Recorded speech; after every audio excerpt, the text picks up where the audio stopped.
Good morning, Birmingham, Tuscaloosa, Anniston, and all of Central Alabama. You're watching the CBS42 Morning News. Good morning, everyone. Thank you so much for waking up with us. It is Saturday. We're going to get your weekend started off right, of course. Michael, I saw you doing this. Big Yay weekend. for the weekend. Yeah, Labor Day weekend. And of course, there's a whole lot going on weather-wise. So, Michael, fill us in. I know it's been a crazy weather week. It sure has. We're going to talk about Hermine in just a second. Yeah. But first, let's start out with what we're tracking here at home. Some morning showers, a warm afternoon, and a downright hot Labor Day. Here's a look at what's up right now on Storm Track radar. Good Saturday morning to you, Central Alabama. Isolated showers have made their way in across some areas. Case in point, right around the Galleria and the Hoover Met. This is moving off to the northeast at around 10 to 15 miles an hour. So again, isolated showers early this morning, and then a mix of sun and clouds as temperatures get out of the lower 70s. Right now, 72 and comfortable in Anniston, 73. Good morning to you, Birmingham, 74 in Tuscaloosa.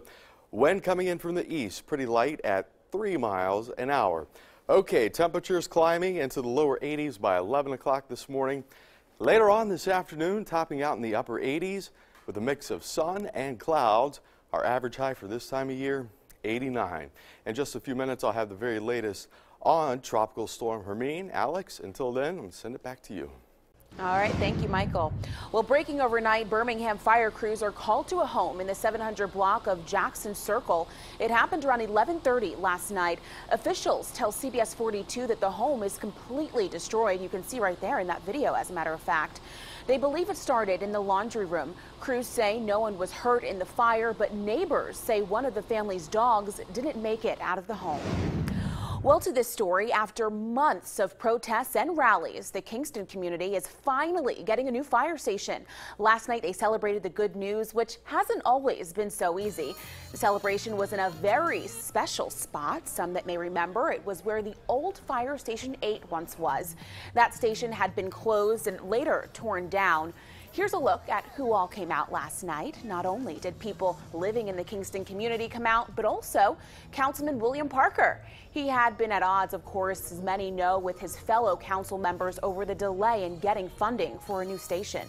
We're excited to be celebrating a success for the Kingston community, but also the residents of the city of Birmingham. And so I want to thank Mayor Bell and also thank the council and also the community at whole. So it's been a long, hot summer, but we're moving forward and we're excited about plans moving forward on the Kingston Fire Station. Well, CBS42 also talked with Birmingham Fire Chief Charles Gordon. He says the next steps are to get land for a new fire station and then have a groundbreaking. Well, last weekend's deadly shooting in Brighton, combined with the busy Labor Day holiday, is bringing the community and police closer. Yesterday, police came together for a safety rally at Brighton Middle School. The Brighton and Birmingham fire departments, or police departments, I should say, have a special message for children after the shooting. They want all kids to know one very important thing, that they have absolutely nothing to fear. To know that, let the kids know, because we had heard that they were scared and concerned about the incident that happened on the past weekend. We want them to know we love them, we care about them, and that we want them to know they're going to be safe. The Brighton police chief says they'll be out patrolling to keep everyone safe during the Labor Day weekend.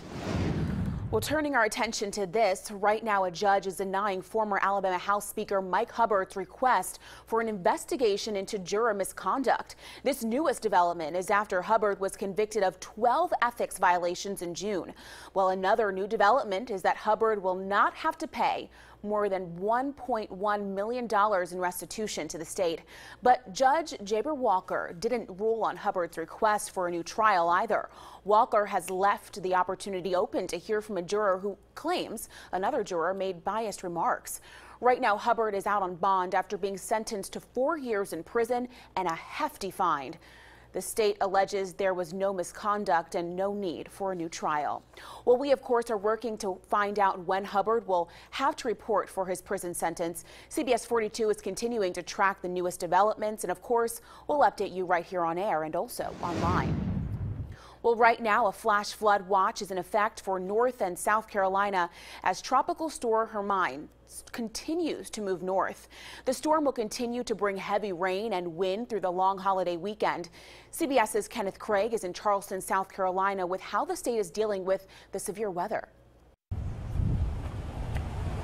Hermine is moving north along the coast of the Carolinas, dumping rain and knocking down power lines and trees with its powerful wind. Tropical storm warnings now stretch to New Jersey. Storm watches continue on through Connecticut. It slows down and then it stalls. In fact, it even drifts back to the west as we head into the day on Sunday. At the same time, re-intensifying and may become a hurricane again. Hermine could bring a storm surge of as much as 4 feet to parts of the mid-Atlantic as millions try to enjoy summer's last hurrah this long Labor Day weekend. In New York, much of lower Manhattan is close to sea level and vulnerable to storm surges. Hermine is also expected to bring the worst rip currents to hit the region in 10 to 15 years. And in New Jersey, people living near the shore are preparing for Hermine's arrival. We have a beach house with some space underneath it, so we'll probably have to bring everything in and make sure everything's secure and keep everyone safe. Hermine came ashore early Friday morning in Florida's Panhandle as a hurricane. Its heavy rains caused flooding and destroyed roads. The heavy wind brought down trees which crashed into homes and knocked out power to thousands. It's not safe for us to stay here, so we have to leave. As Hermine now moves up the East Coast, it's leaving behind damage that will take weeks to repair. Kenneth Craig, CBS News, Charleston, South Carolina. A sight there. Well, in the Pacific, most of the Hawaiian Islands are under a hurricane watch as Hurricane Lester moves through that area. Well, new this morning, one couple isn't letting Tropical Storm Hermine stop their wedding. Look at this. Here's the couple standing in the rain in Kitty Hawk, North Carolina. They posed for photos just as the rain was starting from the storm. The couple, who was actually from Arizona, says they didn't mind the rain and wind as the backdrop for their pictures. Something unique there. Well, to this story, family and friends continue to remember 2 nuns stabbed to death in Mississippi. Yesterday, Sister Paula Merrill was buried in Nazareth, Kentucky. During her funeral mass inside St. Vincent Church, it wasn't just about her faith and fellowship, but her sense of humor as well. Everyone laughed at the Donald Duck impression she was known for in that area. People are also remembering Sister Merrill's kindness and her dedication. If there's any good to come out of this senseless tragedy, it is that 2 humble, small lives in a very small place that we all ignore can be shown and demonstrated to all these people so that, you know, we can inspire other people. Rodney Earl Sanders is facing capital murder charges for allegedly killing sisters Paula Merrill and Margaret Held. Well, around the same time, people gathered in Milwaukee, Wisconsin to remember Sister Margaret Held. Those close to her also praised her for passion and serving others. If Rodney Earl Sanders is convicted in their death, he could face the death penalty. Right now, the country continues to react after former Stanford swimmer Brock Turner is released from jail. He's convicted of sexually assaulting an unconscious woman at Stanford. John Blackstone is in San Jose, California, with more reaction. At 6 a.m., Brock Turner walked out of the Santa Clara County Jail into a crowd of cameras, reporters, and protesters. Loser! Turner said nothing as he climbed into the back of a waiting vehicle. County Sheriff Laurie Smith opened his cell to cameras, saying he got no special treatment, but he did receive hate mail. But we're done with him. He should be in prison right now, but he's not in our custody. Photos obtained by NBC News show Turner the night he was captured as he sexually assaulted an unconscious woman behind a dumpster on the Stanford campus. The former Stanford swimmer could have gone to prison for 6 years. Instead, he was sentenced to just 6 months by Judge Aaron Persky, himself a Stanford graduate and lacrosse player. Outside the jail today, dozens continued their call for Judge Persky to be removed from the bench. Stanford law professor Michelle Dauber leads the recall campaign. Judge Persky bent over backwards to grant Turner probation. His victim did not receive justice. His victim, who remains anonymous, brought nationwide attention to the case with a searing letter she read in court, telling Turner, "One night of drinking can ruin 2 lives, you and me. You are the cause, I am the effect." When I was a freshman at Cal, I was sexually assaulted on an off-campus trip. Sophie Karasek saw her own experience in the letter from Turner's victim. And I have just been completely blown away by how much the national discourse has changed because of the powerful words of the survivor in this case. Well, this is a look at protesters outside Turner's house in Ohio after he was released. About 20 protesters came out to the house. Some neighbors say they're not going to let Turner's release go by, and they even actually brought their children out to watch the protests.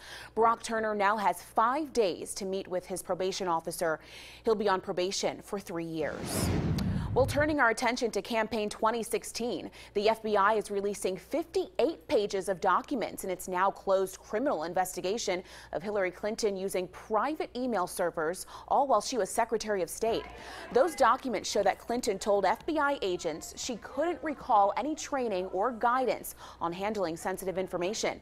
Clinton said she relied on her aides to, quote, use their judgment when emailing her and could not recall anyone raising concerns about information sent to her private account. She was also asked about the markings on an email that was meant to be classified. I think it's possible that she didn't understand what a C meant when she saw it in the body of an email like that. That was James Comey, the director of the FBI. Yesterday, Donald Trump said he doesn't understand how Clinton was able to get away from prosecution because of the emails. Well, if you've been to Washington, D.C. in the past few years, you've likely noticed the U.S. Capitol covered in scaffolding, right? But we have good news for you this morning. The renovations are almost finished. I know you've all seen it on TV. Well, House Speaker Paul Ryan announced the welcomed news in a video, actually, in a news release. The entire restoration project will be finished before the presidential inauguration in January. The project cost $60 million, and it's the first major exterior renovation of the dome since 1959 and 1960. History lesson there this morning. Well, now we're turning our attention to this. A huge illegal snafu in Houston is causing big problems. Prosecutors are having to dismiss 142 criminal cases. Listen to this. The problem started when a deputy and a senior deputy decided to clean out the property room at a Harris County precinct in Houston. The district attorney's office says in the clean out, evidence related to mostly drug cases was destroyed, and now more than 1,000 cases are under review. But the district attorney's office says it didn't know about the cleanup and problem until it was too late. It was clear that the lists were conflicting and incomplete. Trial prosecutors in this office were not aware of any possible issues with their cases until one of them was getting ready to go to trial a couple of weeks ago, and they needed the drug evidence brought to court. The deputy who cleaned out the property room is now out of a job, and the senior officer he claims was responsible, who has actually had retired. No charges have been filed against the two. Well, with the Labor Day holiday, Monday, right? Governor Bentley is providing more than $3 million to keep everyone safe on the roads. This is a big issue that we've been talking about all week. We know that the money will be used to help police on the highways to keep a watch on traffic, including setting up checkpoints. Bentley awarded $1.2 million to the Alabama Law Enforcement Agency to keep more troopers on the road. The rest will go to local police departments. Happening today, it's the day we've all been waiting for, right? Drum roll, please. College football season. Yeah, we have a lot of fans out there. Fans in Auburn are hoping for a win against Clemson, and they're also hoping to bring back one tradition. Well, that tradition, of course, is rolling the trees at Toomer's Corner. Auburn decided to give the green light to bring back the TP tradition after more than a year of letting the new trees get established. The importance of just bringing the Auburn family together through that one tradition. So it's just a fun time to celebrate and just roll the trees. We've been going years now without being able to toss a roll of toilet paper over those branches. So I think everyone's going to be super excited for our first win at home. Yeah, I'm sure they're going to be excited. Well, new for 6 a.m., we'll have live reports from Texas and Auburn as the teams get ready for their big games. That's right here on CBS 42 Morning News, so you don't want to miss it. And the fun rolls on here for another hour and 45 minutes. Your time right now, it's 5:14. No one likes paying taxes, but the IRS has an important message how your refund may be affected. We're going to let you know. And University of Alabama students head on a special road trip. Who they're helping this Labor Day. Michael. Can't wait for that story, Alex. Good morning to you. Good morning to you at home. Live look outside, still dark. Oh yeah, still early. Sun up at 6:23. Temperatures pretty comfortable now in the lower 70s. We're going to talk about the weekend forecast and the chance for rain on the flip side of the break.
You're watching the CBS 42 Morning News. Good Saturday morning to you, Central Alabama, kicking off our weekend with isolated showers. So let's go on a quick radar tour. Just to the south of Birmingham by maybe, let's say, 20 miles or so, exiting parts of Shelby County. This is all lifting to the north-northeast at around 10 to 15 miles an hour, clipping Sylacauga in Talladega County. So isolated showers, maybe an isolated storm as we kick off the weekend. Here's the latest on Tropical Storm Hermine and the official forecast track from the National Hurricane Center. The center right around Elizabeth City, North Carolina, moving northeast, but then it's going to really slow down, and the question mark becomes just as big as that circle over the next 4 to 5 days. So if you have travel plans into the northeast, check ahead before you check in, call your family and friends and see how that storm's shaping up, and of course we'll keep you posted. All right, if you're off to Auburn, kickoff at 8 o'clock tonight, tailgating, temperatures in the mid-80s, kickoff mid-70s. And here's a look at the big holiday weekend forecast. A mix of sun and clouds, about a 20, maybe 30% chance of a shower, isolated storm. I might change my mind about Sunday. That's still to be determined. Afternoon highs in the lower 90s, overnight lows in the lower 70s. Okay, caught on camera, you're looking at the world's largest airship taking off in England. This was the first time the giant ship had actually ever flown. It's unique, and I'm going to tell you why. It's part blimp, helicopter, and plane. It can also stay in the air for days at a time while using less fuel than an airplane, but carrying heavier loads. The ship will be based in England. That's interesting there. That's pretty fly. Yeah, I know you love airplanes and whatnot. All things that fly. Exactly. Well, let's look at this. Happening today, dozens of University of Alabama students are getting ready to take a road trip this weekend, but it has nothing to do with football. Those students, as a matter of fact, will actually be going to Baton Rouge to help those impacted by floods. More than 50 University of Alabama students will spend the Labor Day weekend helping clean up homes damaged by floods. They'll be working with other students from LSU. We were able to talk to some of them before they left, and they're ready to get to work. Sunday we go straight to work, and we will really be focusing on gutting the houses because a lot of the damage is still there, the water's still there, and all of it's soaked. So our main focus will be getting all of the debris out of the house and put it on the roads. I have the ability. I have a weekend where I'm not, I don't have class. I'm not going to the football game, so I have the chance to. I need to be serving others around me. The project is called Restore 2025, which is the area code for Baton Rouge. Well, also happening today, it's your chance to help first responders in Fairfield. The Forest Hills Neighborhood Association will host a medical supply drive. It'll be across from the old Napa store on the corner of Aaron Onov and Valley Road. They will be collecting Band-Aids, gauze, and other medical supplies for the police department and the fire department. They'll be collecting the items from 10 this morning until 1 this afternoon. Well, no one likes to pay taxes, right? But the IRS has an important message for everyone, and it's about getting your refund. The IRS says there may be a delay in getting your 2017 tax refund. It's because a new tax law requires the agency to hold refunds until at least mid-February if you file early and claim 2 credits. Those credits are the Earned Income Credit and the Additional Child Credit. Well, your time right now, it's 5:21. Kids love going to Grandma's house, right? But 2 kids really wanted to go. Coming up, what they did to get there. But next, one skydiving school is being investigated. What is causing teachers to be retrained? We're going to let you know right after the break here on the CBS 42 Morning News Weekend. We'll be right back.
You're watching the CBS 42 Morning News. Welcome back. Well, new this morning, a California skydiving school is under intense scrutiny following a deadly accident. Listen to this. The U.S. Parachuting Association has revoked the certifications of several skydiving instructors, and more than 100 others must undergo new training. An investigation has also found that almost all of the 140 instructors were taught by a teacher who has his credentials suspended. Actually, those credentials have been suspended since last July. This particular skydiving company has had more than 6 deaths in the last 15 years.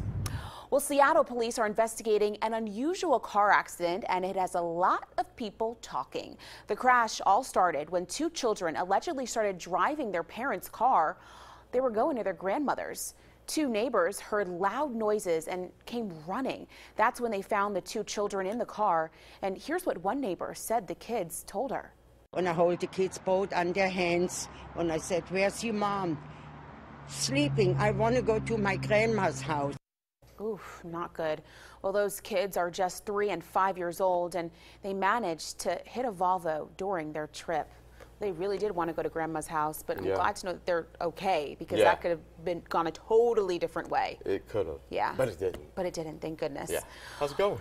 I'm good. How are you? Great. Well rested? Feeling good? Got a good night's sleep. That is crucial, especially when you work this shift. Just Woo-hoo. saying. Yes, I know. I know a lot of you at home work some crazy hours too. Yeah, so of course. Big weekend. Labor Day. Labor Day weekend, football weekend. So let me jump into the forecast and show you what's up on this Saturday. Show us, Michael. I'm going to show you. This is how I do it. I'm going to do my little dance over to the weather wall.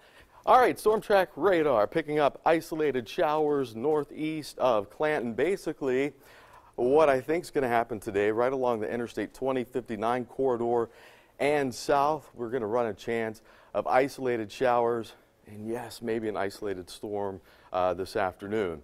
So right now, right around Sylacauga and Wedowee, this is all moving off to the northeast. The latest on Tropical Storm Hermine, straight from the National Hurricane Center.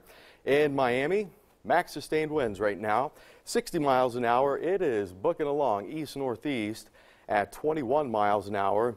It's about 55 miles north of Cape Lookout, North Carolina. So there we go. Here's a look at the official forecast track.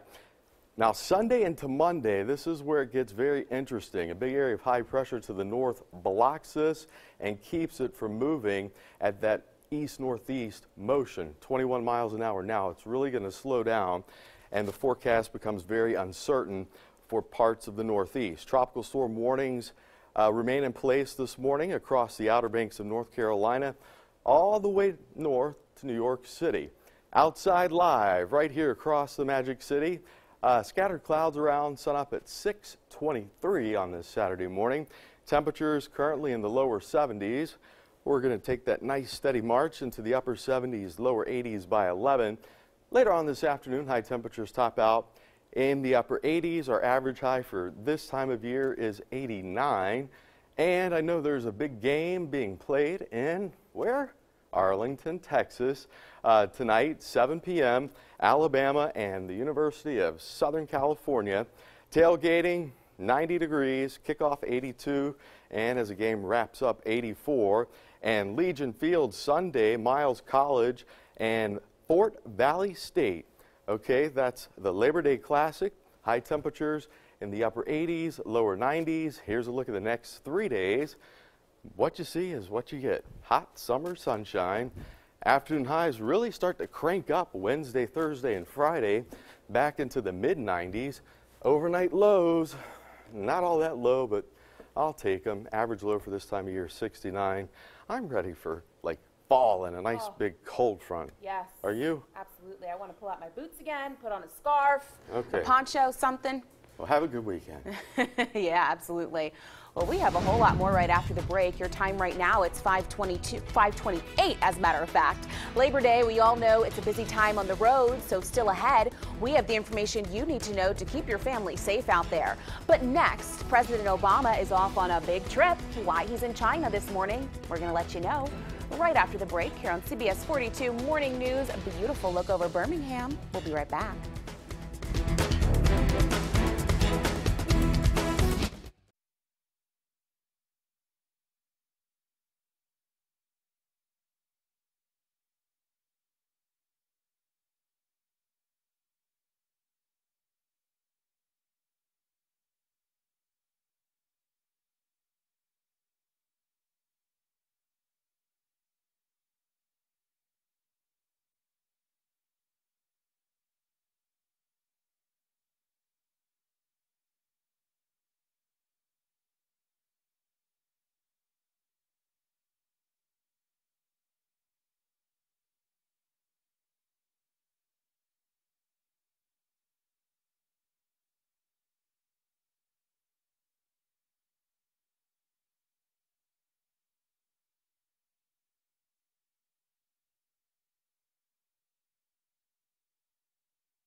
Good morning, Birmingham, Tuscaloosa, Anniston, and all of Central Alabama.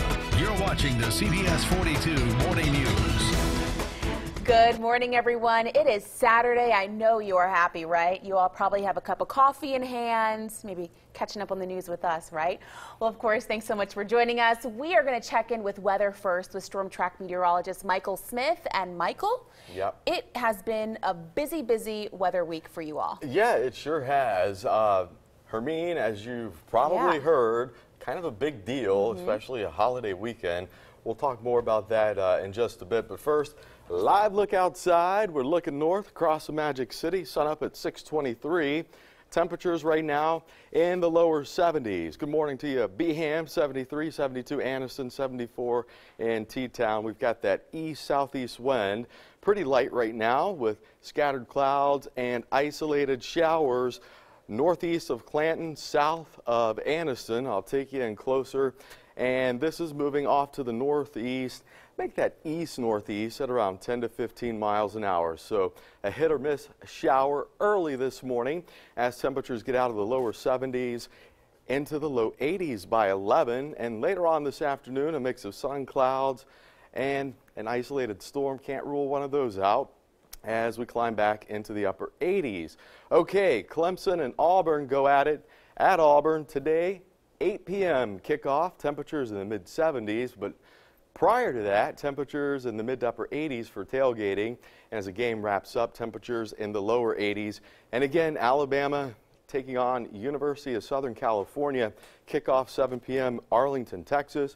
Temperatures for the tailgating in the lower 90s. Kickoff temperature right around 82, give or take a degree or maybe 3. 84 as you head out. And again, big football weekend, Labor Day Classic, Legion Field on Sunday, Miles College and Fort Valley State. Tailgating temperatures upper 80s, kickoff lower 90s, and as the game wraps up, mid 80s. I'll have more on the forecast in just a few minutes. Thank you, Michael. Breaking overnight, President Obama makes his way to China for the G20 summit. The president landed in China just a few hours ago. He'll meet with other world leaders to focus on strengthening the world economy while cracking down on corporate tax evasion. China's parliament also ratified they also ratified the Paris climate change ahead of the meeting. The summit starts tomorrow. It's the first G20 summit to be hosted in China. Look at that. Well, new this morning, police continue their search for a 22-year-old man who went missing off a boat in South Florida. Police say Tyrone Robertson was on the boat last night on Biscayne Bay, but he never resurfaced. Police aren't sure how he ended up in the water. Now, we know that the boat was anchored when Robertson disappeared. The U.S. Coast Guard and Miami City and county officials are assisting in the search. New this morning, many people are planning to hit the roads for Labor Day weekend, right? But experts are warning about traveling being actually more dangerous than normal this year. Listen to this. The National Safety Council says this could be the deadliest weekend for drivers in 8 years. The council predicts at least 438 people will die this weekend. The number of accidents and fatal crashes is up this year, both nationally and here in Alabama. State troopers here say they've already worked 21,000 crashes this year. That averages to about 86 per day. And that doesn't include crashes worked by other law enforcement officials. We spoke with one man who says the number of crashes really worries him. Well, getting on the road, you have to be safe because you never know. Most cases, it might not be your fault, and an accident occur, and it's a devastating thing. So safety is not just for yourself, but for everybody. Alabama State Trooper Chuck Daniel says there are 3 important things to remember if you're hitting the roads this weekend. Wear your seatbelt, slow down, and don't drive distracted. Very important points there. Well, we're turning our attention to this. New this morning, officials say a church fire in Las Vegas may have been deliberately set. An arson investigation is underway into a fire at Holy Trinity AME Church. Flames were first reported Friday morning. We know no one was hurt in that fire. Now, the fire left about $10,000 worth of damage. The church's pastor says he can't understand why someone would damage a place of worship. I'd be curious to know what was going on in the individual's life that would have caused him to go to this extent. The pastor also says he's not canceling any events because of the fire. No arrests have been made so far. Police in St. Louis are investigating a second officer-involved shooting in the city in just 1 week.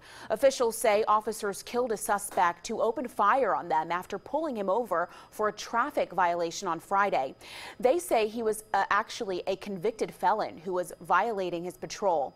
The first incident happened Tuesday night when officers shot and wounded a suspect wanted for robbery and carjacking. No officers were injured in either case.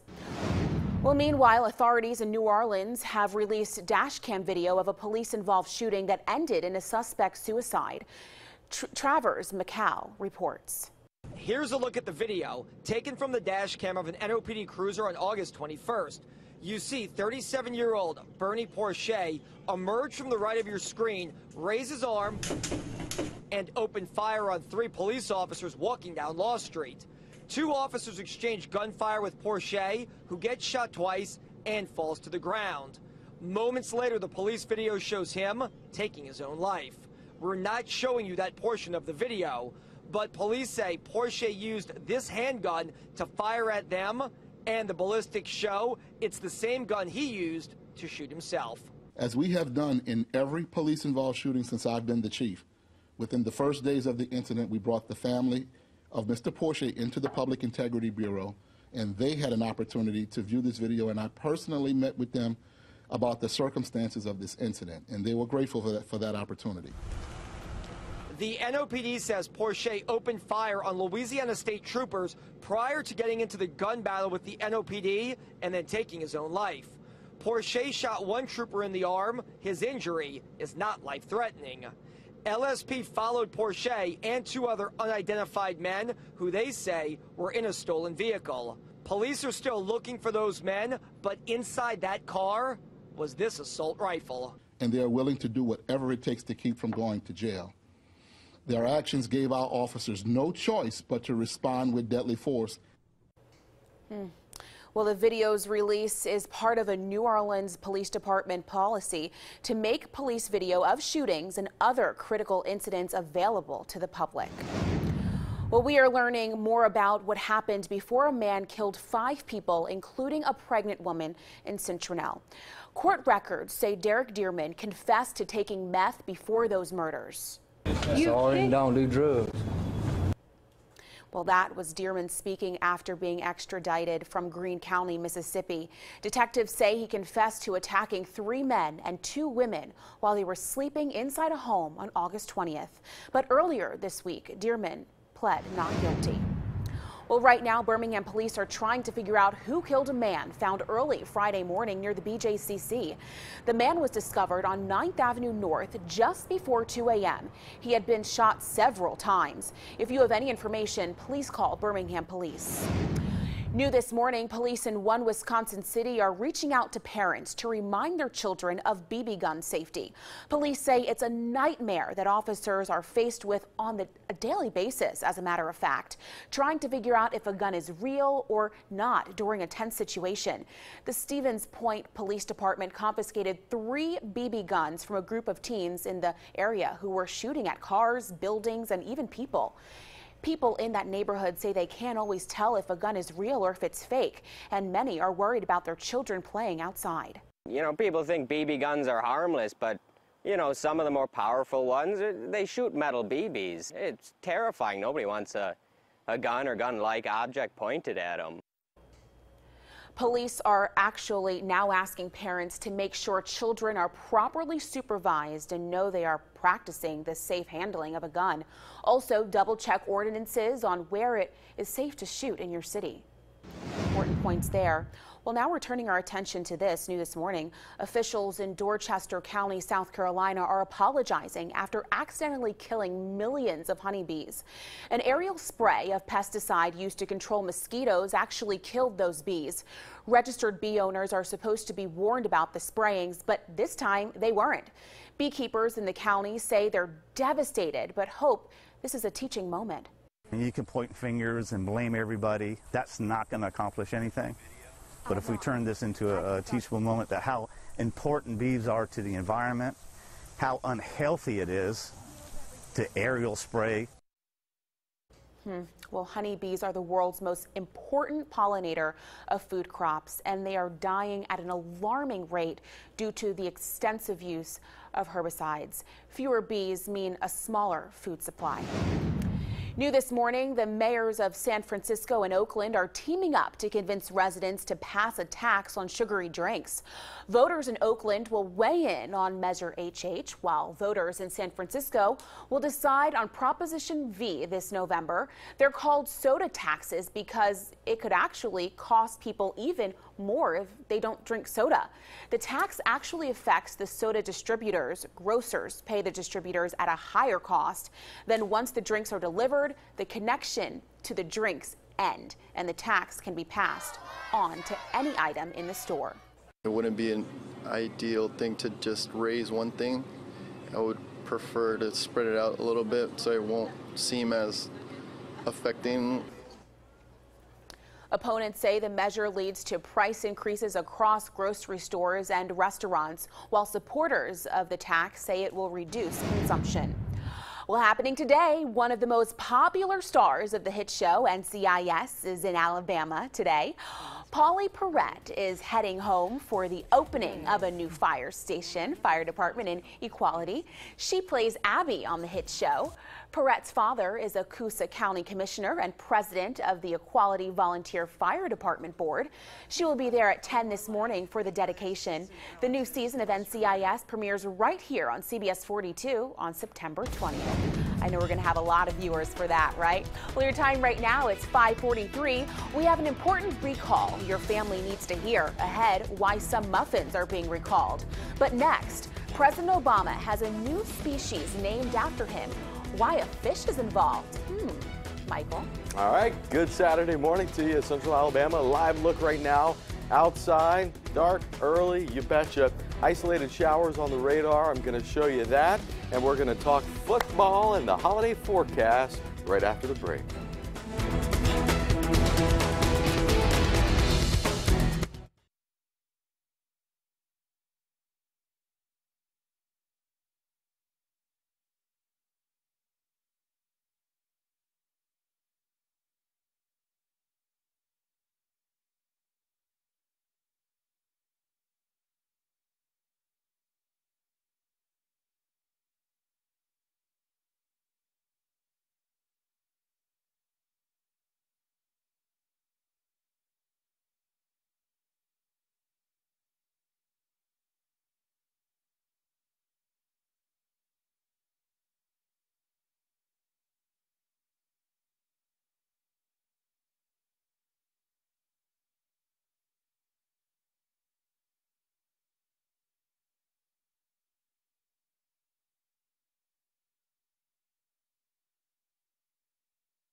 You're watching the CBS 42 Morning News.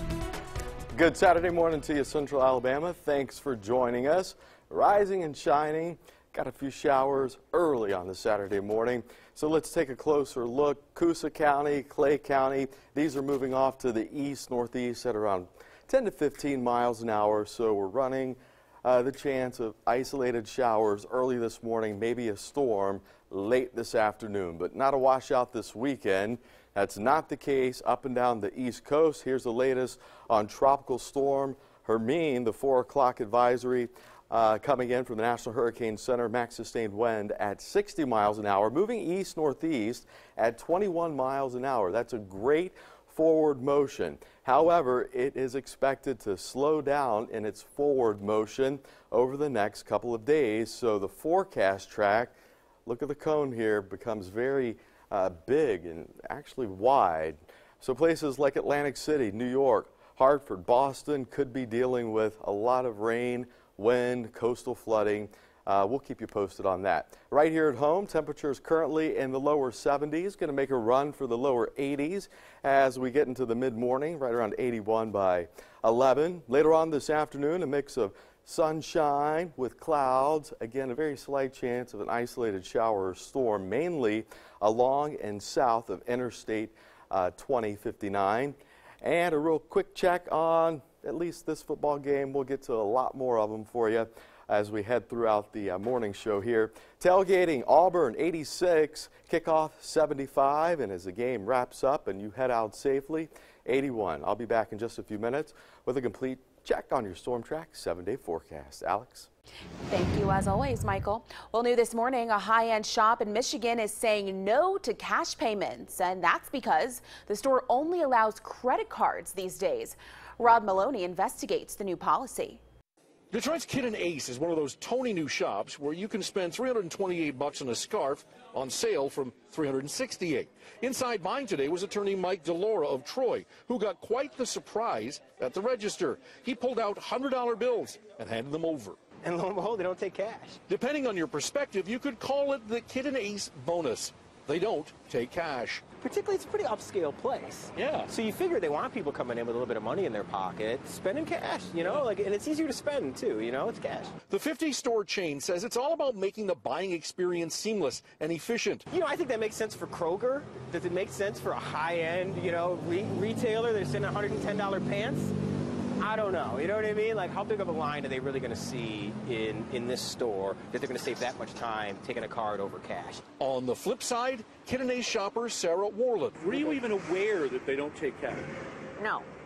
Doesn't matter to you? No. Sarah's from Royal Oak, has little use for cash. You don't need cash much.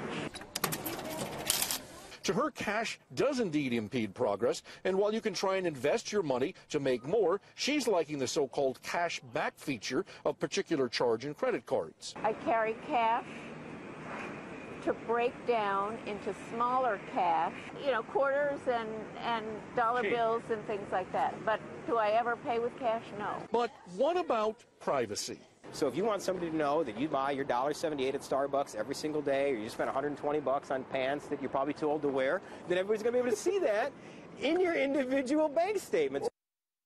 Interesting there. Well, some Lululemon stores don't accept cash, and Lululemon's owner is the father of Kid and Ace's owner, so there's a connection there. Well, we have a consumer alert for you this morning that could include your favorite snack. A lot love this. Bimbo Bakeries is recalling Entenmann's Little Bite snacks. The recall comes after plastic was found in the dessert treats. At least one person was hurt by the plastic bits. The recall affects Little Bites fudge brownies and chocolate chip muffins with a best by date of October 8th, so check your pantries. It also includes variety packs with a best by date of September 24th. All of the affected products were shipped to retailers in at least 30 states, including Alabama, over the last 2 weeks or so. Now, the company says the problem is linked to a manufacturing failure at a contractor's bakery in Illinois. Well, your time right now, it's 5:51, and also it's football season, finally, right? Well, the sports team joins us in just a few minutes for a preview of today's big games. You're watching CBS 42 Morning News. We'll be right back.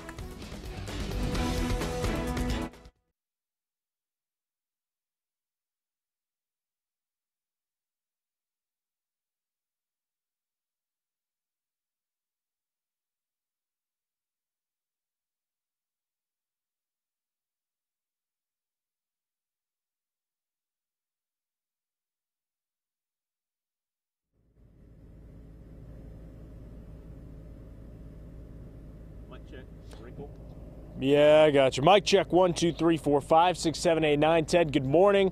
We're outside AT&T Stadium. They are going through the final preparations. Hey, is the VOSOP for Jonathan Allen in there with me?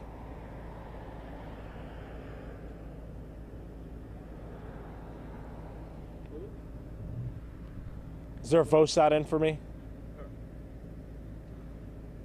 It says it's ready. It says it's ready? Okay. I just reached to drag it over. I just want to make sure it was there.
You're watching the CBS 42 Morning News.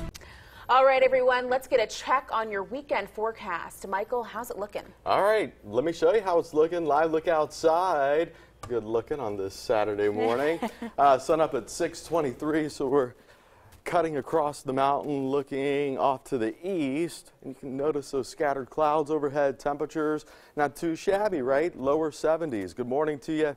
Anniston, 72, 73 right now. Birmingham, 74. In Tuscaloosa, we have isolated showers that have cropped up. Case in point, just to the east of Sylacauga, Coosa County, and Clay County. This is all moving off to the east, northeast at around 10 miles an hour. Here's the latest on Tropical Storm Hermine. The 4 a.m. advisory, max sustained wind 60 miles an hour, moving east-northeast at 21 miles an hour. The center of this about 95 miles north of Cape Lookout, North Carolina. Here's the official forecast track from the National Hurricane Center in Miami. It is forecast to slow in its forward motion as it lifts northeast, and the official forecast track again causes a lot of questions to be raised into the northeast. So if you have travel plans, it's a big holiday weekend. A lot of you are traveling, and you want to keep your eye on this storm.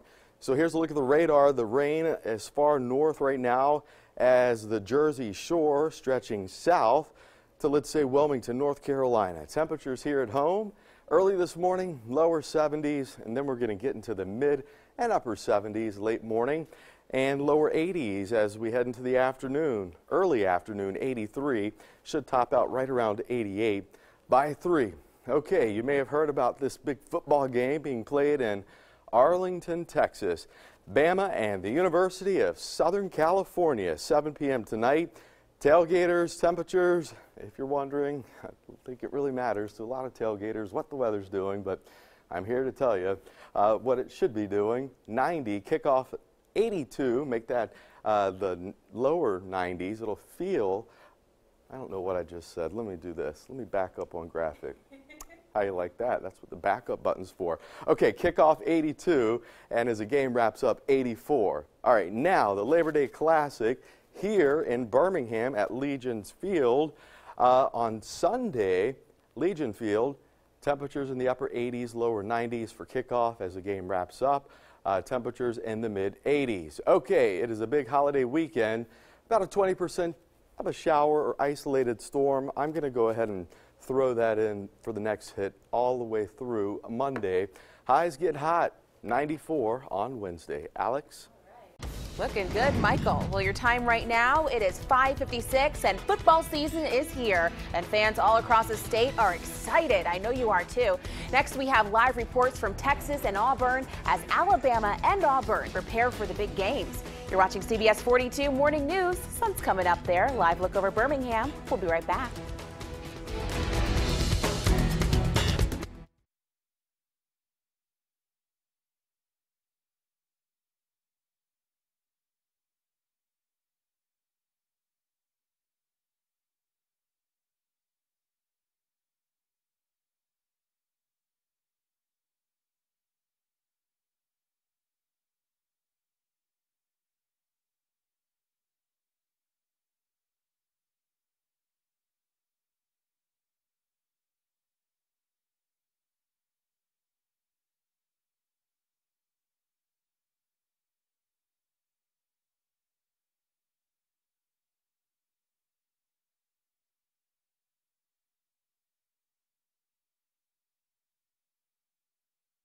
Alex Finney anchoring, right? It is Alex anchoring, right? Thank you. I'm going to mute. What's that? It is Alex. Oh, I did. Al answered it.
Good morning, Birmingham, Tuscaloosa, Anniston, and all of Central Alabama.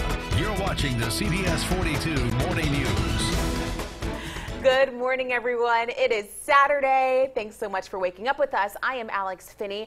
We have a whole lot going on news-wise. Of course, football fans, I know you're excited too. But first, we have to check in with weather with Storm Track meteorologist Michael Smith. And you've been tracking the tropics, tracking the weather here at home. Yep. Give us the rundown. A lot going on, yeah, including the heat. So find a way to stay cool as we head through the holiday weekend. Live look outside.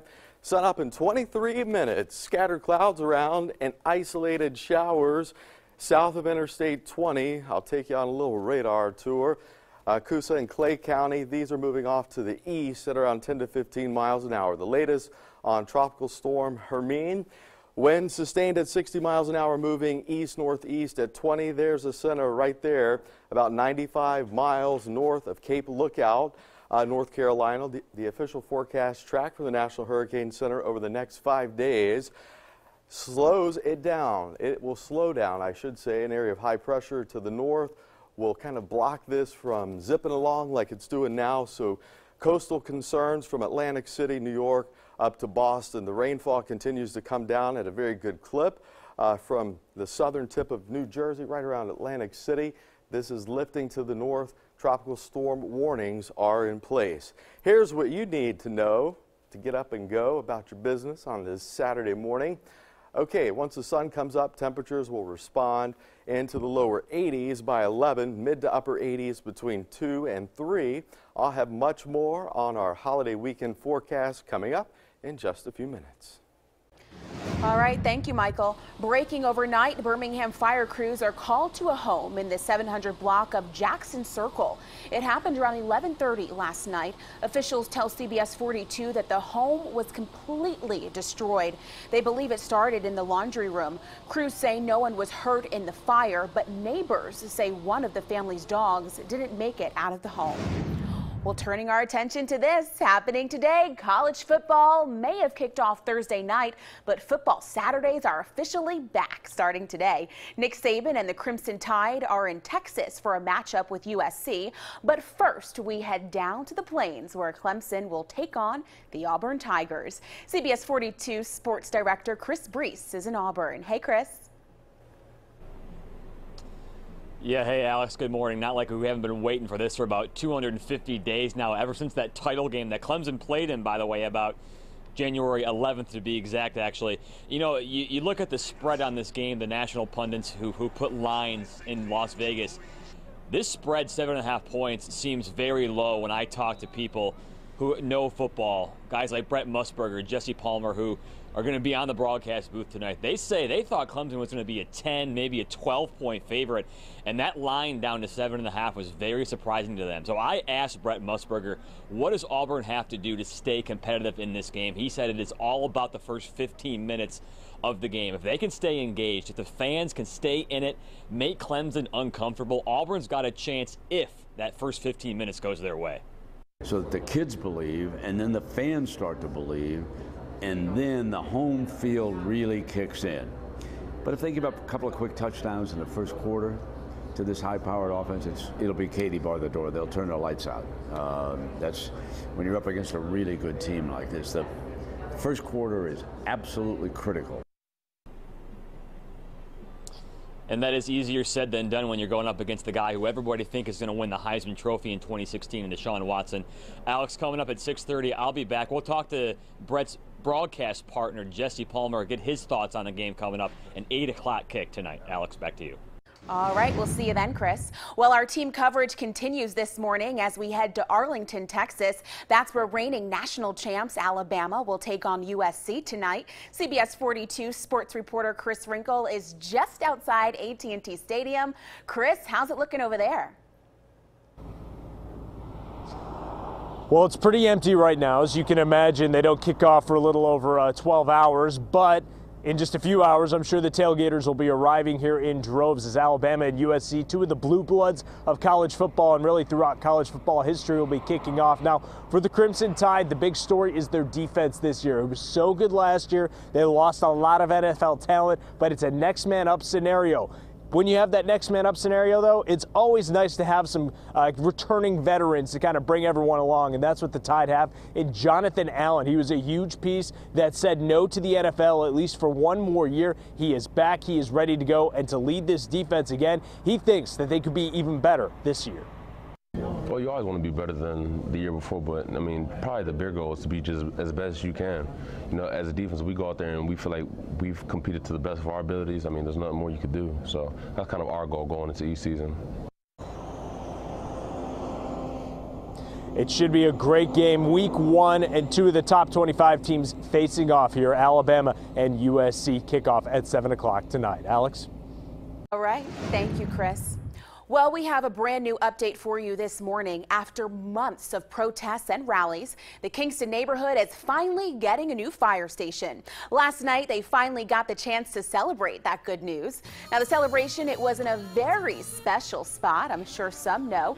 It was where the old Fire Station 8 used to be. That closed several weeks ago and then was later torn down. Councilman William Parker was part of that big party they had. Parker had been at odds with his fellow council members over the delay in getting funding for a new station. We're excited to be celebrating a success for the Kingston community, but also the residents of the city of Birmingham.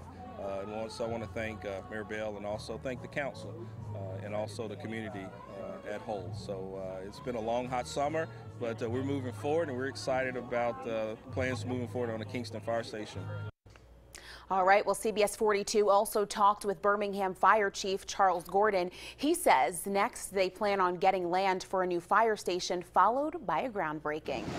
Well, we're turning our attention to this. Last weekend's deadly shooting in Brighton, combined with the busy Labor Day holiday, is bringing police and the community there together. Yesterday, police came together for a safety rally at Brighton Middle School. The Brighton and Birmingham police departments had a special message for children after that shooting. They wanted them to know one very important thing, and that is that they never have to fear anything. To know that, let the kids know, because we had heard that they were scared and concerned about the incident that happened on the past weekend. We want them to know we love them, we care about them, and that we want them to know they're going to be safe. The Brighton police chief says they'll be out patrolling to keep everyone safe during the Labor Day weekend. Well, that's good to know. Well, right now, a judge is denying former Alabama House Speaker Mike Hubbard's request for an investigation into juror misconduct. The newest development comes after Hubbard was convicted of 12 ethics violations in June. Well, another new development is that Hubbard will not have to pay $1.1 million in restitution to the state. But Judge Jacob Walker didn't rule on Hubbard's request for a new trial either. Walker has left the opportunity open to hear from a juror who claims another juror made biased remarks. Right now, Hubbard is out on bond after being sentenced to 4 years in prison and paying a hefty fine. The state alleges there was no misconduct and no need for a new trial. Now, we are working to find out when Hubbard will have to report for his prison sentence. CBS 42 is continuing to track the newest developments, and we'll update you right here on air and also online. Right now, a flash flood watch is in effect for North and South Carolina as Tropical Storm Hermine continues to move north. The storm will continue to bring heavy rain and wind through the holiday weekend. CBS's Kenneth Craig is in Charleston, South Carolina, with how the state is dealing with the severe weather. Hermine is moving north along the coast of the Carolinas, dumping rain and knocking down power lines and trees with its powerful wind. Tropical storm warnings now stretch to New Jersey. Storm watches continue on through Connecticut. It slows down and then it stalls. In fact, it even drifts back to the west as we head into the day on Sunday. At the same time, re-intensifying and may become a hurricane again. Hermine could bring a storm surge of as much as 4 feet to parts of the mid-Atlantic as millions try to enjoy summer's last hurrah this long Labor Day weekend. In New York, much of lower Manhattan is close to sea level and vulnerable to storm surges. Hermine is also expected to bring the worst rip currents to hit the region in 10 to 15 years. And in New Jersey, people living near the shore are preparing for Hermine's arrival. We have a beach house with some space underneath it, so we'll probably have to bring everything in and make sure everything's secure and keep everyone safe. Hermine came ashore early Friday morning in Florida's Panhandle as a hurricane. Its heavy rains caused flooding and destroyed roads. The heavy wind brought down trees which crashed into homes and knocked out power to thousands. It's not safe for us to stay here, so we have to leave. As Hermine now moves up the east coast, it's leaving behind damage that will take weeks to repair. Kenneth Craig, CBS News, Charleston, South Carolina. Well, in the Pacific, most of the Hawaiian Islands are under a hurricane watch as Hurricane Lester moves through that area. New this morning, one couple, well, they're not letting Tropical Storm Hermine stop their wedding. Here's the couple standing in the rain at Kitty Hawk, North Carolina, I should say. They were right there on the beach. You can see they posed for photos just as the rain was starting from the storm. The couple, who's from Arizona, says they didn't mind the rain and wind as the backdrop for their pictures. A wedding they will not forget, right? Well, at 6:10, a Tuscaloosa girl battling cancer gets a big surprise straight ahead. The phone call she won't forget as her fight continues. You're watching CBS 42 Morning News. Michael, over to you.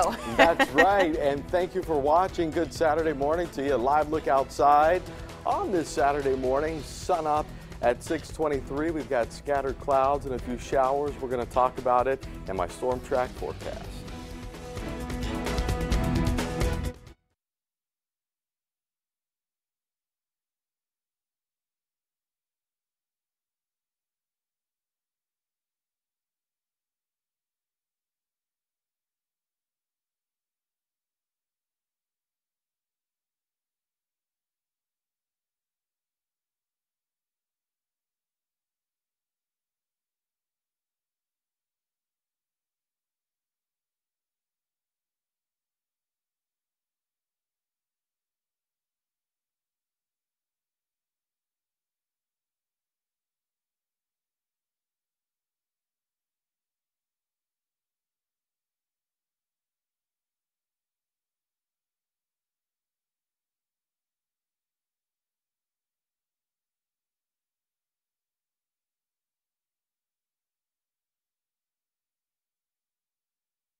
We hope you're having a fabulous Labor Day weekend, and if you're about to head out of town, stop what you're doing because there is an amazing sale going on at Summer Classics. It's their Labor Day sale, and I'm here with Bu White. He knows all about it because he literally owns the place.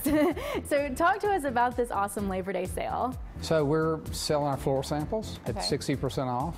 So, and making a way for our new indoor furniture line. So we're going to change the whole showroom, and we're getting rid of all of our accessories. They're going to be up to 50% off on all accessories, and then 60% off on the floor sample. So you can get it immediately, like if you want to take it home and use it this weekend.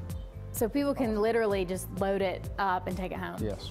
And so kind of talk to us about that price point. I mean, how much are people going to be saving here? Well, we typically sell at 30% off every day. So this is at least an additional 30% off of that or more if you think of 30 less 30 or 60% total. So it's a big discount to take the floor samples. And oh yeah, this is the perfect time to do that because I bet a lot of, football is on all of our minds if you live here in the South. And so this is the perfect time for people to create that outdoor space, get a TV, and you'll be living large this football season, right?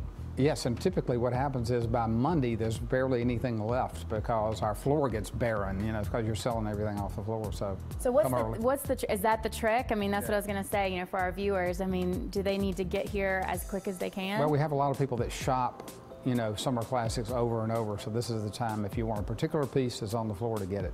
Okay, all right, that sounds good. And I love that accessories are on sale. There's some particular candles that I absolutely love, those really big ones. Yeah. One of them smells just like a cupcake. Okay, I'm gonna come yeah, and you don't have to take the calories. I know, you can just smell it and there you go. Well, this is so fun. We always love coming by and seeing your stuff. And so just make sure that you come by Summer Classics. They're located in Pelham. So you want to get here, get those floor samples, take them home, and make your outdoor space look amazing. So I'm Lillian Lalo with CBS 42. The preceding portion of the CBS 42 Morning News was sponsored by Summer Classics. You're watching the CBS 42 Morning News. Good Saturday morning to you, Central Alabama. Live look outside, sun up at 6:23, scattered clouds and isolated showers. So let's go on a radar tour. These showers are pushing off to the east at around 10 to 15 miles an hour just to the north of Alexander City. Coosa and Clay County, you're seeing these showers with the rain coming down fairly light. Again, scattered clouds right now with these isolated showers early this morning, later this afternoon as temperatures climb into the upper 80s. Slight chance of a storm popping up mainly along the Interstate 2059 corridor and south. Okay, it is a big holiday weekend, right? And a lot of football going on. So here's a look at the next 7 days.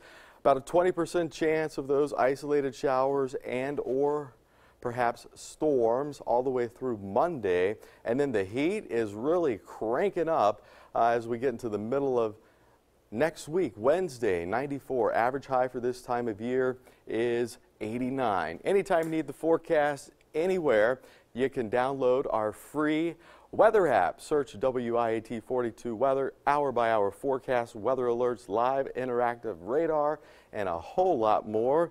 Just find it in the App Store and or the Google Play Store.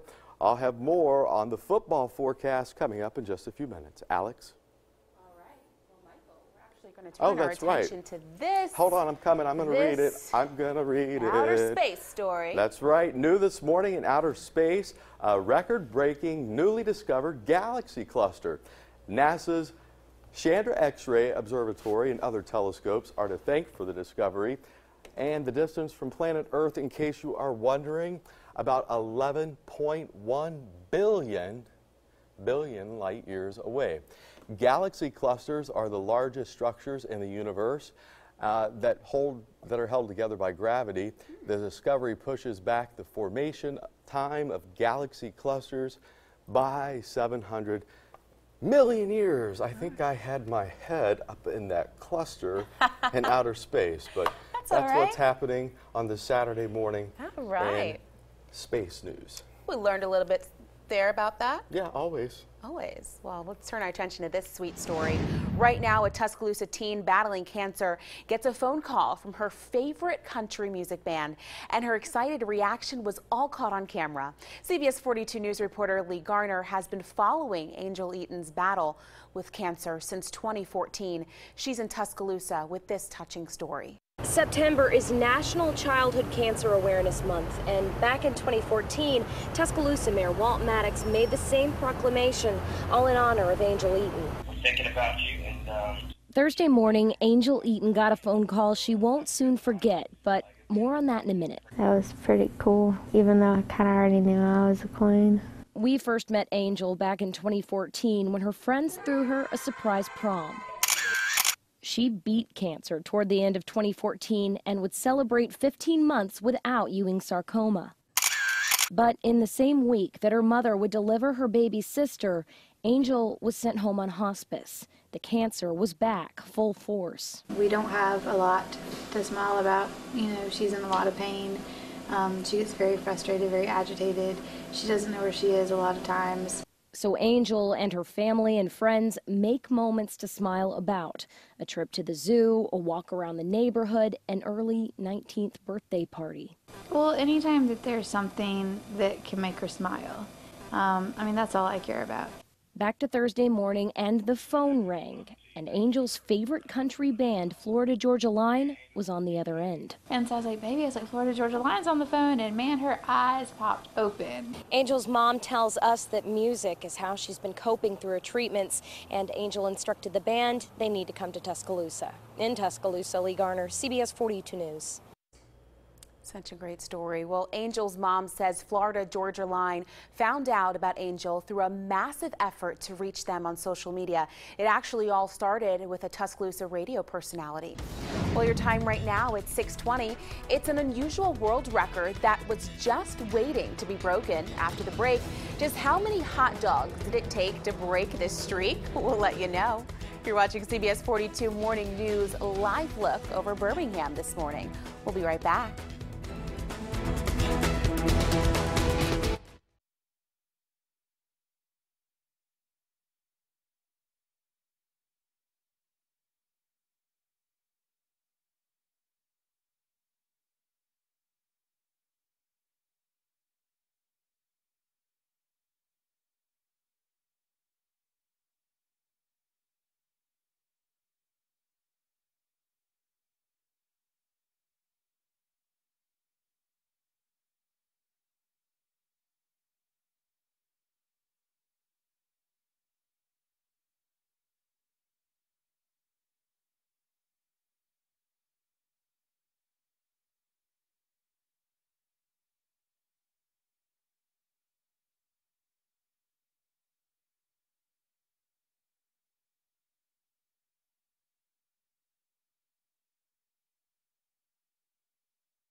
You're watching the CBS 42 Morning News.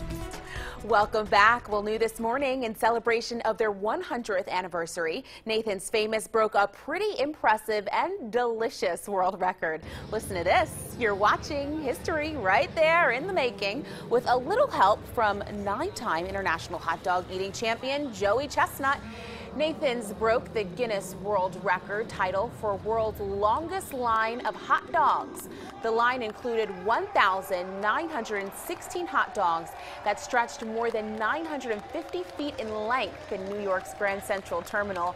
After the record became official, the hot dogs were given to Nathan's fans for lunch. Ooh, that looks so good. Hot diggity dog. That's wow. long. Could you imagine That's a lot of seeing hot that dogs. in person? Yeah. No, I really can't. Wow. But kind of just took me there with the story. Really cool, right? I can use a hot dog right now. I'm a little hungry, are you? Yeah, That story made me even hungrier. Well, let's look at the weather now today. All right, let's do it. Yeah. We got a lot going on this weekend. Yeah. A lot of people, I'm sure, are going to be chowing down on some hot dogs as Labor they get Day. their tailgating on. Labor Day, that's right. It's a big weekend. Live look. We're looking north. You can see downtown Birmingham, and obviously the clouds are with us. We've got an east-southeast wind coming in, fairly light. Good morning to you, Birmingham. Temperature 72, 71 right now. Anniston 74, and Tuscaloosa. Isolated showers moving out of Coosa County right around Wedowee right now, exiting stage left, so moving into parts of Georgia. What about Tropical Storm Hermine? Max sustained winds right now are at 60 miles an hour. Its forward motion east-northeast 21 miles an hour, and the center's about 55 miles north of Cape Lookout, North Carolina. So that's right there. The official forecast track from the National Hurricane Center showing that this is going to slow down between Sunday into next Thursday and kind of hang out just off the East Coast. So if you have travel plans or friends and or family or a combination of all of that into the Northeast, this storm is going to be problematic. Right now across coastal North Carolina, there's Kill Devil Hills, the Outer Banks right here, so the center there as it moves off to the east-northeast. And by the way, this orange indicating tropical storm warnings, including the Jersey Shore and points south at this point in time. Okay, bringing the forecast back here at home. Central Alabama, temperatures in the low 70s now, a nice steady climb, and to the lower 80s by noon. And then I think we'll top out in the upper 80s right around 3 o'clock this afternoon. Average high for this time of year is 89. Okay, Auburn is playing in Auburn, taking on Clemson. Tailgating, temperatures mid to upper 80s. Kickoff 75 degrees, and after the game, temperatures in the lower 80s. In Texas, Alabama, and the University of Southern California, 7 o'clock tonight. Arlington, Texas, tailgating if you're venturing out to Texas, 90s. And then kickoff 82 after the game wraps up, and I wrap it up here. Temperatures will be in the low to mid 80s. I'll have your Storm Track 7-day forecast in a few minutes. Alex. All right, thank you, Michael. Well, your time right now at 6:26. Millions of people are hitting the roads this Labor Day weekend. Still ahead, the dangers you should look out for while heading to your destination. We have that and much more right after the break here on CBS 42 Morning News. We'll be right back.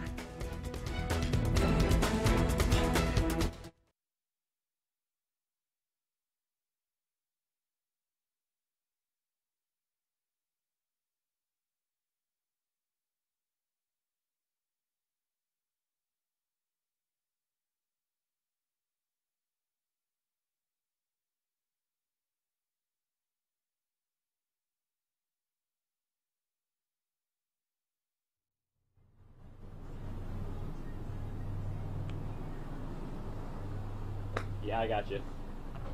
I got you. Yeah, mic check. 1, 2, 3, 4, 5, 6, 7, 8, 9, 10, 11, 12.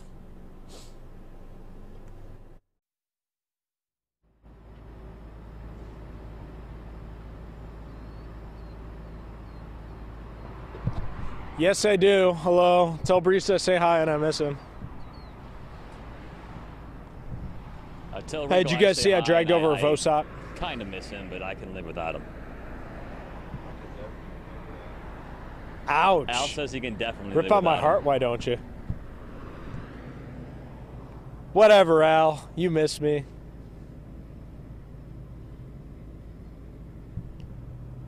I dragged in a Vosot. You got that? You see that? Cool. Talking some Blake Barnett.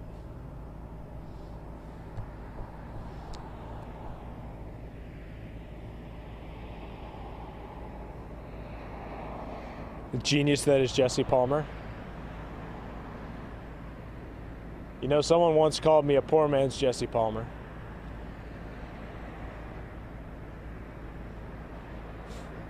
This is my mom, but you know.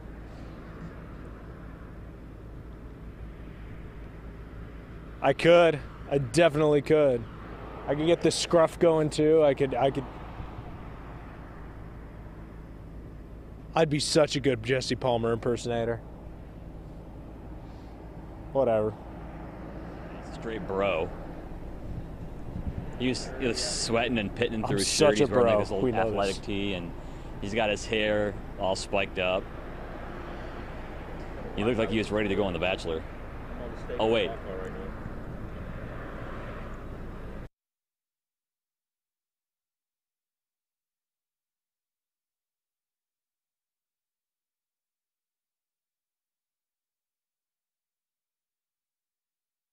Good morning, Birmingham, Tuscaloosa, Anniston, and all of Central Alabama. You're watching the CBS 42 Morning News. Good morning, everyone. Thanks so much for waking up with us. We have a whole lot to get to, plus college football's back. But before we get to all the news and sports you want to know and need to know, we got to check in with weather with Storm Track meteorologist Michael Smith. Hello. Here, as always, giving us the rundown. Yeah, I'm giving you the rundown. I'm going to tell you it's hot in the studio again this morning. It's going to be a little warm outside later on this afternoon.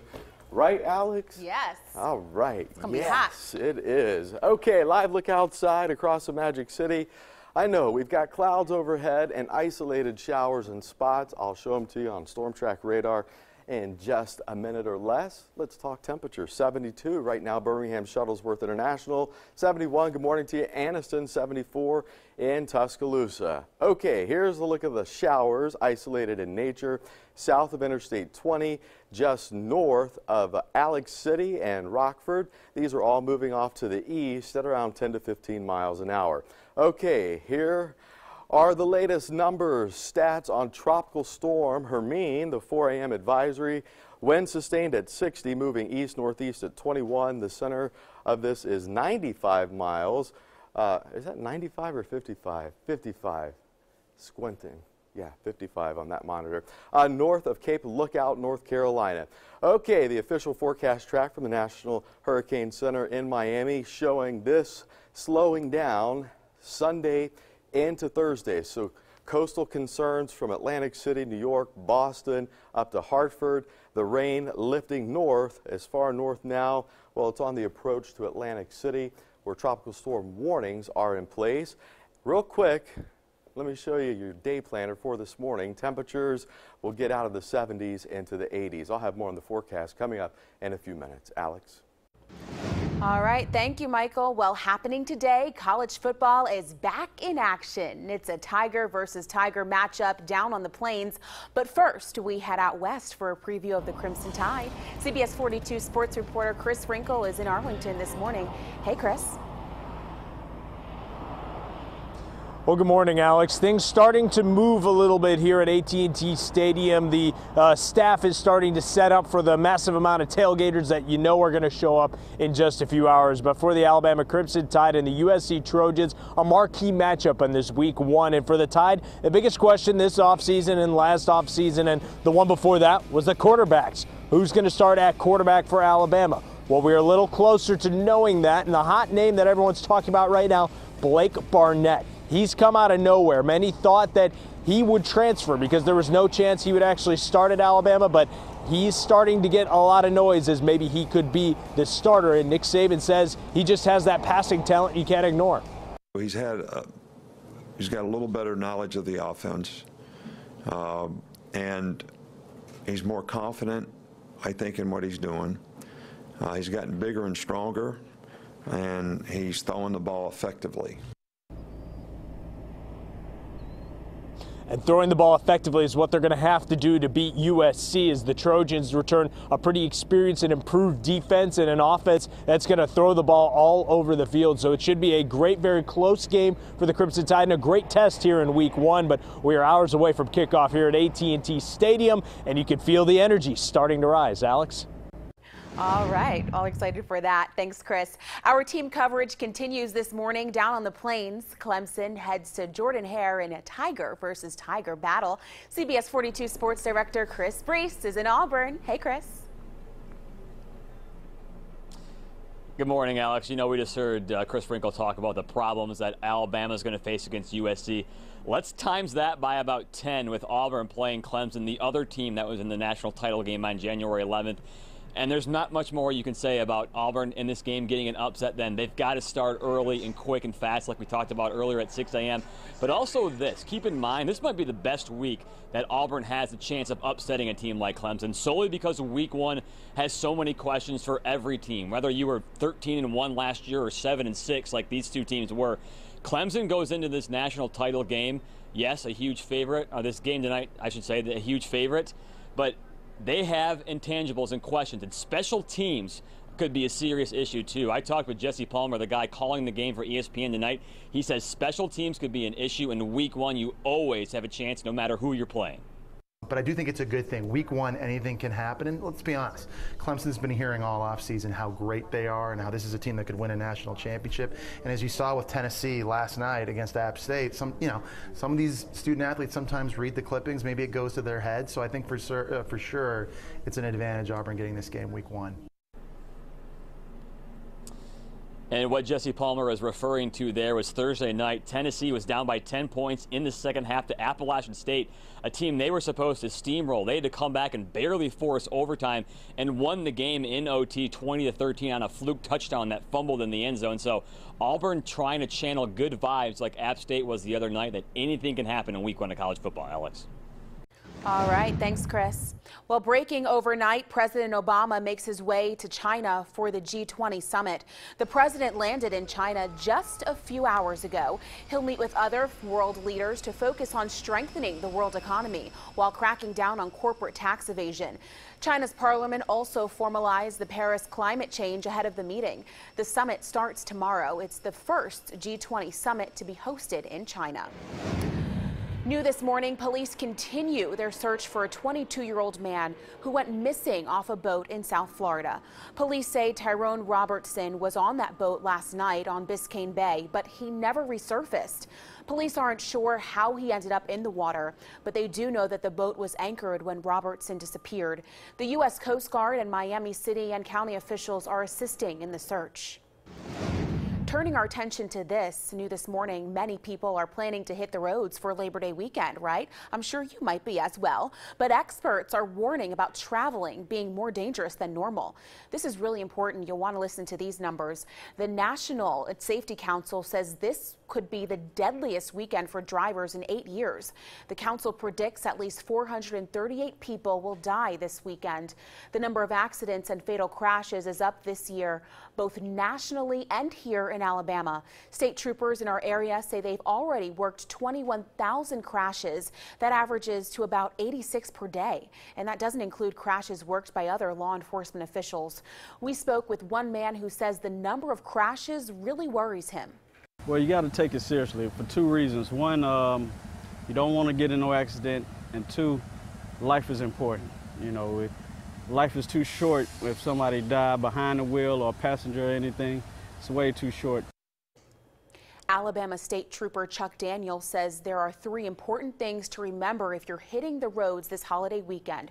The first one, wear your seatbelt, extremely important. Slow down and don't drive distracted.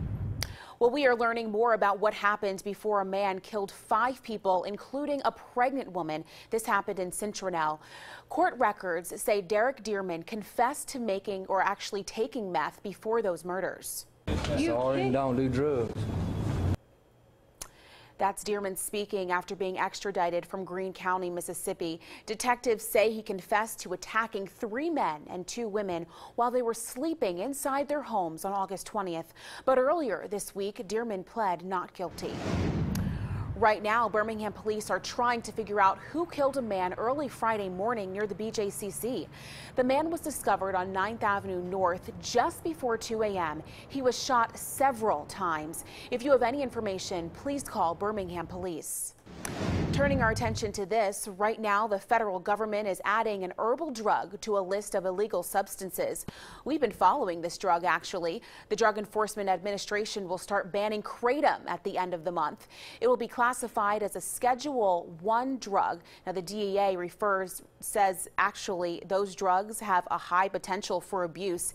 It's in the same category as drugs like heroin, LSD, and ecstasy. Now, in May, Governor Robert Bentley signed a bill making kratom sales illegal here in Alabama. You can learn more about the bill and the effects it has by just going to our website, WIAT.com, and typing kratom into the search bar. Happening today, friends and family will say their final goodbyes to a man killed in Brighton. Antonio Hinkle was shot to death during the Love Thy Neighbor event last Saturday. Hinkle's former classmates from Hueytown High School met to remember their friend earlier this week. They brought out his old football jersey, lit candles, and released balloons in his honor. Witnesses say Hinkle was shot while protecting children from gunfire during that event that promoted community safety. Police say 2 people connected to the shooting turned themselves in. They're now free on bond. Well, your time right now at 6:39. Sometimes things are great in college sports and sometimes they don't go quite as planned, right?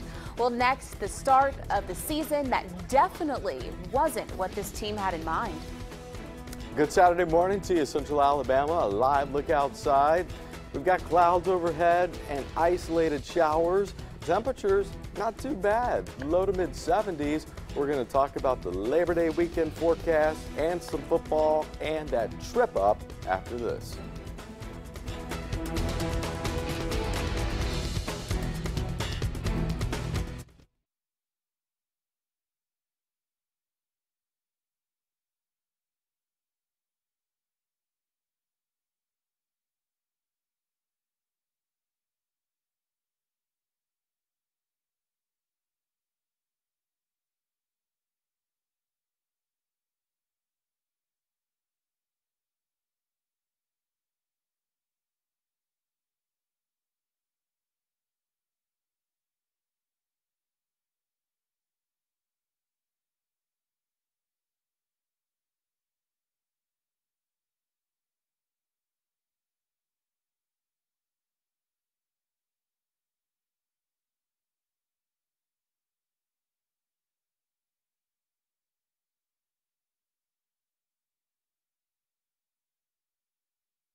Football season is here, and if you live in the South, that means it is time for some serious Saturday entertaining.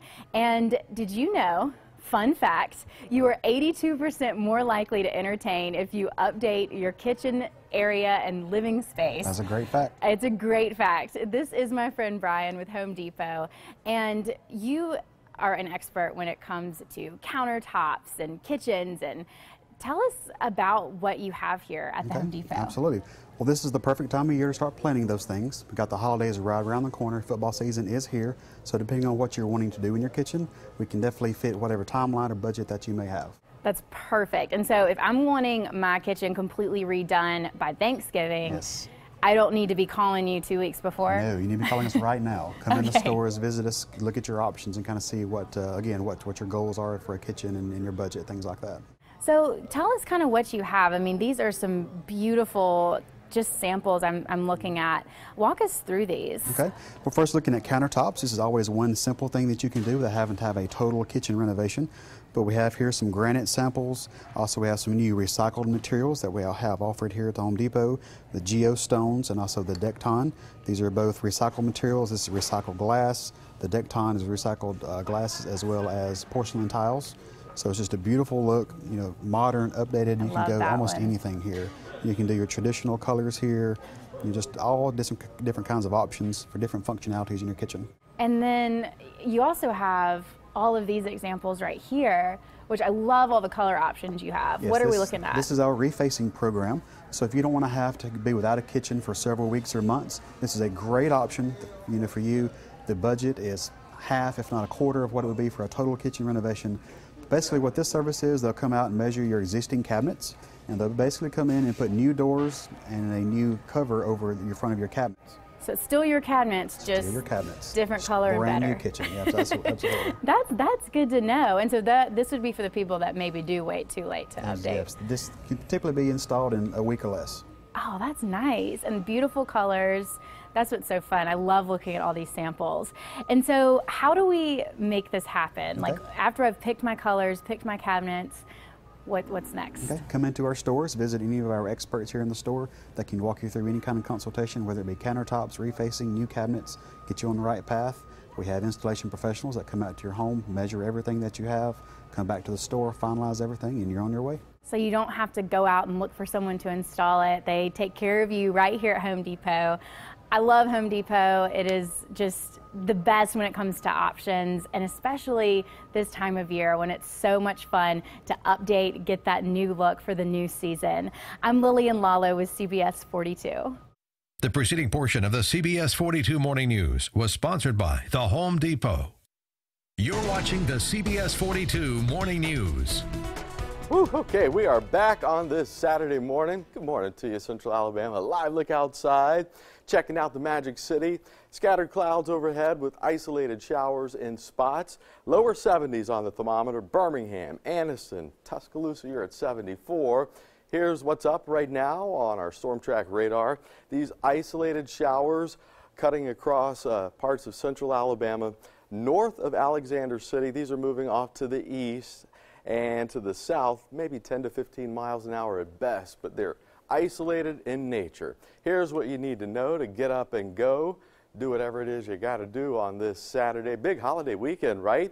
Temperatures will make their way into the upper 80s by 3 o'clock this afternoon. Clemson and Auburn playing at Auburn. Tailgaters, temperatures mid to upper 80s, a mix of sunshine, clouds, an isolated shower. Can't rule that out. Kickoff right around 75 or so, and then for whatever reason I put 81, so I want to just switch this and put that here. But regardless, the weather is going to be pretty quiet and calm, and the game is the big story this weekend. Auburn and Alabama. Alabama playing out in Arlington, Texas. To stay on track of the forecast anytime, anywhere, there you go. Download our CBS 42 Storm Track weather app. Okay, perhaps this story has made it to one of your social media feeds. If not, I'm going to tell you all about it. The Western Kentucky Hilltoppers opened their season on Thursday night against Rice. Okay, the entrance wasn't executed as planned. One of the offensive linemen tripped and fell, starting, as you see there, a domino effect that led to players piling up in the entrance, but it didn't slow the team down. The Hilltoppers beat Rice 46-14. That was a very interesting video, but at least they had a good recovery. Yeah, I mean, they fell and got right back up. That's how to do it. Exactly. In life, football, whatever. Got to fall and get right back up and keep on going. Well, your time right now at 6:48. Tropical storm Hermine leaves some people homeless, but that's not all. Still ahead, the rescue by one homeowner after some animals become victims as well. You're watching CBS 42 Morning News. Be right back.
You're watching the CBS 42 Morning News.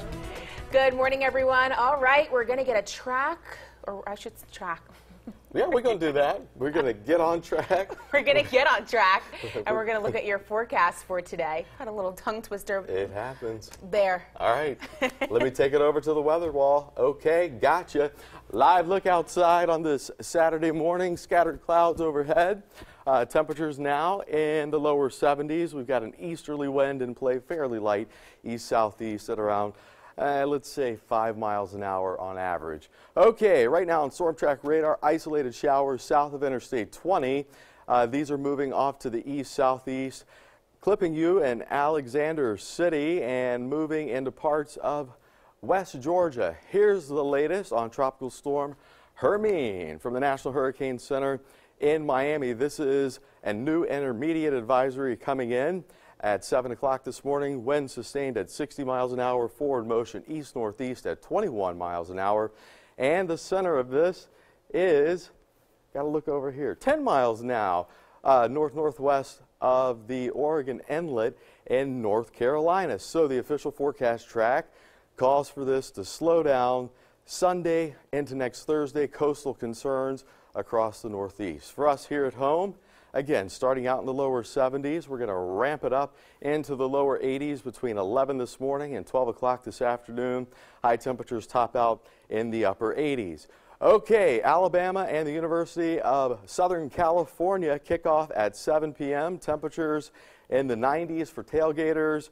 The low to mid 80s kickoff, and as the game wraps up, temperatures in the 80s. And also this weekend, the Labor Day Classic at Legion Field. That's on Sunday. High temperatures in the 90s and a very slight chance of an isolated shower and or storm. Here's a look at my Storm Track 7-day forecast. Going to keep it hot and a little humid, especially as we look ahead to the middle of this upcoming work week. 94, that's the forecast high on Wednesday. Average high for this time of year, 89. Average low, 69. And anytime you need the forecast, it's our Storm Track weather app. But I just want to show you downtown Birmingham one more time in all of its glory on this Saturday morning. Alex? Good. Thanks, Michael. Well, your time right now at 6:54. If you're just joining us, don't worry. We've got all the news you need to know. We'll recap the top stories you might have missed right after the break here on CBS 42 Morning News. Stay with us. We'll be right back.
You're watching the CBS 42 Morning News. Welcome back. Well, if you're just joining us, here are some of the top stories you might have missed. Birmingham fire crews battle flames in the 700 block of Jackson Circle. Crews tell us everyone was able to escape safely. The home, we know, was destroyed in that fire. Investigators believe it started in the home's laundry room. And college football is back. Auburn takes on Clemson tonight in Jordan-Hare at 8 o'clock. The Tide and Trojans battle it out in Texas at 7. Join the CBS 42 sports team starting at 1 this afternoon for our Red Zone pregame show to get you ready for all the action. And finally, this morning, Tropical Storm Hermine slammed Florida, causing problems for many families, including those in the animal kingdom. 2 baby raccoons lost their mom after the storm hit yesterday morning. These little guys fell out of a tree the storm knocked down. A rescue group is now taking the babies in until they're older and can be released elsewhere. Oh, not a good thing there.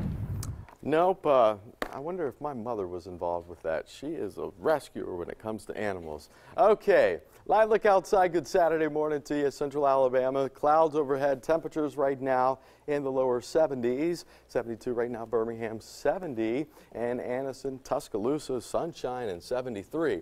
So here's the dealio with the forecast on this Labor Day weekend. Temperatures upper 80s, lower 90s. for our highs and about a 20% chance of a shower/storm, mainly south of Interstate 20 and 59. But you know how the weather goes any time of year right here. So check out our CBS42 weather app anytime, anywhere. Google Play? Google Play. It's free. Free, it's for me. And the App Store. Absolutely. That's what I got. Well, guys, we are done here this morning. Thank you so much for waking up with us and starting your Saturday off with us. We will see you back here tomorrow morning starting at 5 a.m. Take care.